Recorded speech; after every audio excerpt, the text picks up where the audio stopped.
Hi, good morning po mga Christian. Nakakita na ba kayo ng member ng mga ng worship team na pasaway? Dami niyan mga kaibigan. Mga kaibigan kasi ganito yan eh. Pagka ang talento, alam na ni Lord na meron kang talent. Ang gustong makita ng Panginoon sa iyo ay ang puso mo.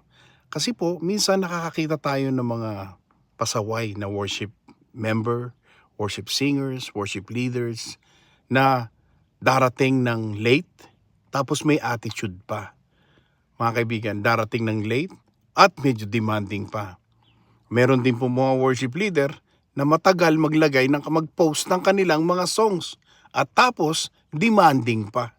Mga kaibigan, kailangan pag may mga ganitong individual na worship leader or worship singers, kailangan paalalahanan natin sila na kailangan itama ang mga dapat itama para po ang worship flow ay maging spiritual.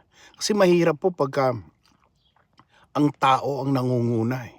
Mahirap eh. Kailangan submission sa Holy Spirit and then you can flow with the Holy Spirit.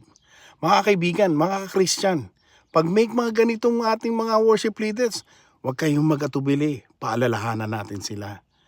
We shall worship the Lord in spirit and in truth. Kita-kita-kits. Kita-kita-kits. Kita-kits tayo ulit. Mga kaibigan, ito po si Brother Jerry, Christian.